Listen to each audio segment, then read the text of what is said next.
In the parasha Kedoshim, we have a lot of halachas of bein adam lamakom, a lot of halachas of chavero, and one of these halachas is lo sisas achicha b'vavcha. You're not allowed to hate somebody in your heart. You shall reprimand someone with tisol of hate, and do not carry on him any any hatred. Really. Now, very superficially, people will interpret the pasuk as meaning you're not allowed to dislike someone, even if this person has acted very not right towards you. As sort of, I guess, not hating anyone. That's not really accurate at all.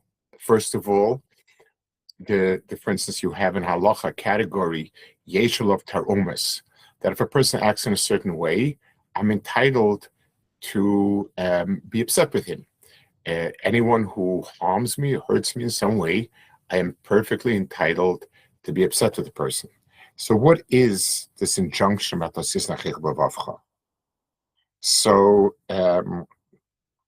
the Ramban explains that it is wrong to hold in your being upset at someone and not tell him, but to keep nursing that hatred without confronting the person. He says, the Elo techechenu avol techenu madua kachas isimadi v'losisol of chet lechasas nascha b'libecha. Do not keep it to yourself. Confront the person, share it with him, and say, "I'm very upset because of this and this," and have the person realize it. He says, the Ramban, because when you reprimand a person, he'll apologize. He will possibly do tshuva for his avera, and it'll be forgiven. So and then the pasuk follows that by not taking revenge and so on.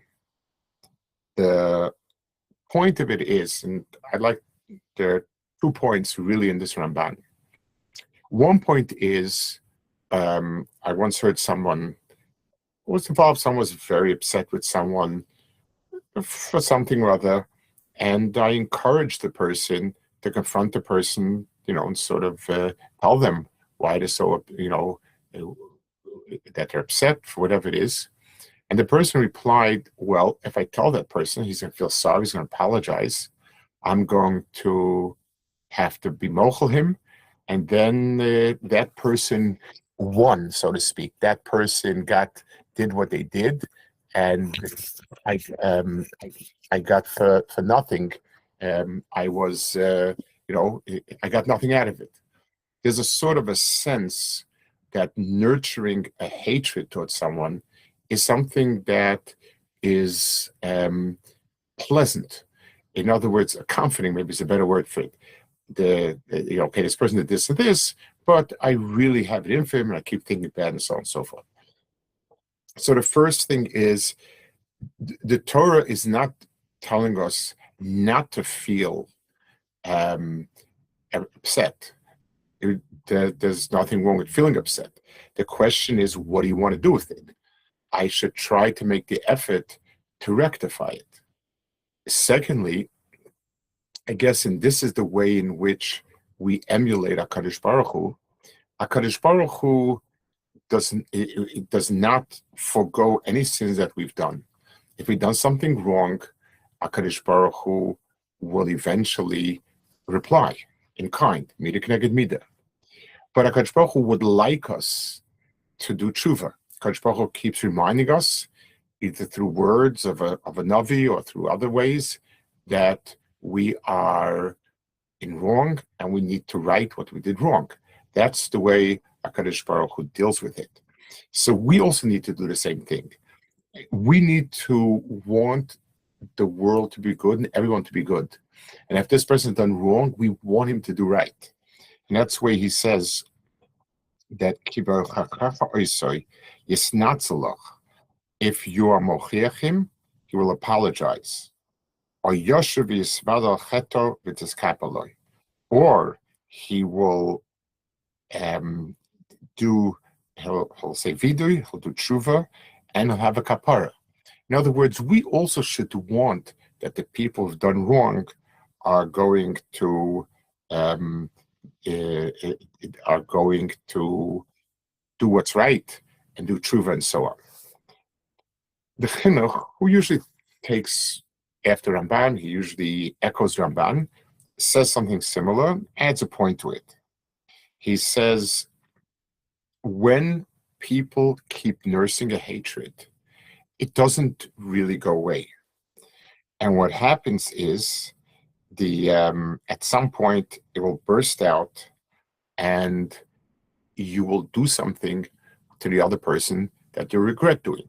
He brings as an example Avshalom and Amnon, where because Amnon molested Avshalom's sister and Avshalom did not call him out for it, it says, Lo diba Avshalom im Amnon. Avshalom did not speak with Amnon, meaning he made no attempt to try to rectify it, or the Choldak and so on. That's why he ended up killing him, because he was very upset, never gave the other person a chance to come to grips with it and apologize and do tshuva, and therefore at the end of it he killed him. And Chana says, Kadosh Baruch Hu wants the world to go on a path of pleasantness, of peace, and so on. So we have here a very, very fascinating type of halacha, which would work out in the following way. Somebody does something wrong to us. Somebody wrongs us. Many times we feel we don't want to make an asik about it. I'm not going to say anything, whatever, and so forth. Now, if a person can genuinely get over it in a way that truly it's as if it never happened, or he understands what drove the other person and he's 100% comfortable with it, that's a very, very big tzidkis. And of course, that's astounding. But for the vast majority of us, the vast majority of times, we don't have that type of feelings. What we do have is that we don't want to make a fuss about it. Now, sometimes it's just because it's a bother. I tell the person, I don't like him so much, so I have to sit down and talk to him, tell him that, and then the person will deny it, and then I'll say yes, but, and it's a process, and I don't want to be bothered by it. There's another kind of psychological reason why a person doesn't want to do it. Because if I tell a person that I was hurt by the words you said, I was upset, that's a vulnerability. It means, yes, you were able to hurt me and really, really, do something to me. I'm vulnerable because what you say means something to me. If I play it cool and I pretend that it's, it's nothing, or who cares what you said, very macho, but at the end of the day, I do have that hatred. So that a person should be able to do it is the chiyuv of l'sasachil avecha. So we have here the Ramban and the Chinuch both say a similar point, that the prohibition is not that a person should not be upset. That's many times a person is entitled to be upset. Halachu, the other person wronged me. Two, even if he didn't, but it's human nature. It's a natural human nature that when someone, whatever, is annoying for some reason, I'm upset. What the Torah is telling us, do not allow it to simmer. And we've said two possible reasons for it. One is it shows a certain vulnerability, the fact that I really care what you said, that it hit home, that it was embarrassing or upsetting. Two, that if you'll apologize everything, then you'll go ahead, but I'll still be nursing my wounds, and you'll have won.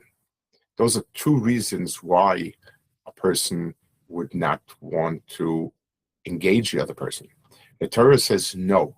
You're obligated to engage the other person, have him listen, and if he apologizes sincerely, you ought to be mekabelit. Two reasons. First of all, like the Chena says, if we let it sit, it will simmer and simmer, and it will blow up, and you'll do something bad as retribution to the person. Two, HaKadosh Baruch Hu wants the world to be a good place. And by the same token, obviously, he wants people to be good people. When you tell the person there's something wrong, and many times the person doesn't even realize how much you've been hurt. When you tell it to him, the person takes it to heart and does do tshuva. He apologizes to you. He sort of looks to rectify his own life, and he does what's right. HaKadosh Baruch Hu wants the world to be a good place, and people to do what's right, and people to be tzaddikim. We emulate HaKadosh Baruch Hu that way. That when people have offended us, we in the Bein Adam Chaver arena, we actively seek that they do right, and when they do right, we're happy with their with their having made it right. We're happy with their apologies, and it's what we want out of them, that they do what's right.